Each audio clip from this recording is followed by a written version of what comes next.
First of all, I'd like to congratulate Boston College. They're a heck of a hockey team. After the first period, it certainly didn't look like it was going to be an exciting game, but really proud of our guys, the way we rebounded after a dismal first period, where it could have been 4-0 if it wasn't for Sean. And I thought we started playing some pretty good hockey.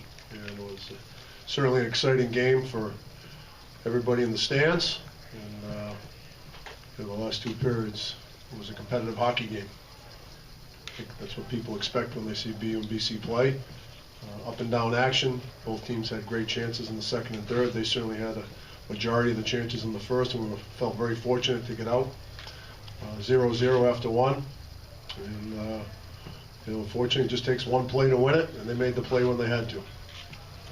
Sean, thanks for coming down. Do we have any questions? Sean, Andy. Andy Barron, New England Hockey Journal. Sean, it looked like there was a little bit of a screen there. How much of that puck did you see coming in at you? I think if I would have saw all of it, I would have stopped it.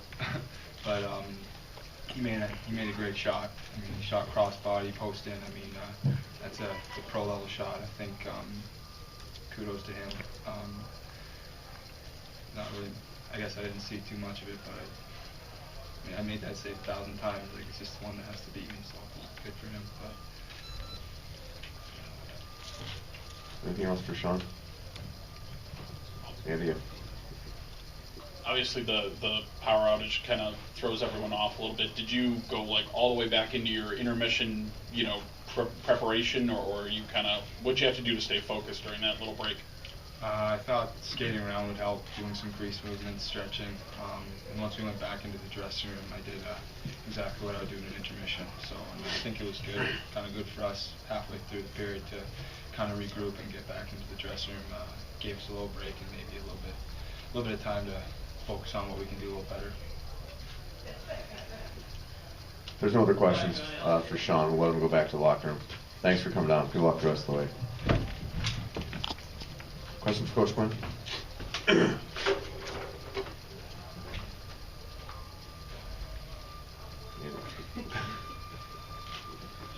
Coach, similar question, just in terms of managing the energy, managing the focus during that obviously unexpected break. What do you tell the kids? What'd you do to kind of keep them as sharp as you needed them to be? Well, it was like an intermission, so I think we all kind of reverted back to that, what we would normally do. We talked about a few of the things we need to do better job of, which there was a laundry list of them. And guys stayed active and just did what they normally would do in between periods.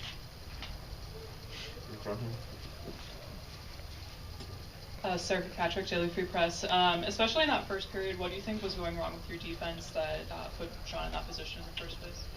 We just did a lot of standing around. It was we didn't manage the puck very well, and once we got into our own end, we just stood, and there was not a lot of guys making quick decisions. We were very indecisive. When you're indecisive in this game, it's very difficult for all five guys to understand what their responsibilities are, because you got five guys in the other team buzzing around.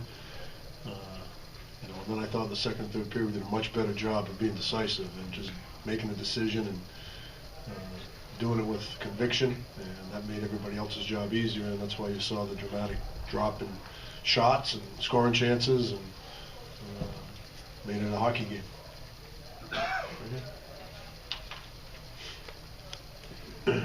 Josh Sullivan, Berkshire Record. Jordan was really a spark plug for you guys, going hard to the net, banging bodies in corners, and he has to sit out for that 10 minutes misconduct. Did that really just slow down your mojo, and could you used his scrappy play out there? Well, we certainly missed him, but I thought we continued to play a pretty good second period. We put Ryan Clune up on that line, and then Mike Moran ended up playing with Bobo Carpenter and Robbie Bergeron. I thought they all did a pretty good job. So anytime you're missing a guy who's 6'5", 230 pounds against that team with the big, strong D-core that they have for an extended period of time, it's not going to help you, that's for sure, but I don't think that had anything to do with the outcome of the game. Anything else for Coach Quinn? Okay, thank you very much. Thank for you. coming on.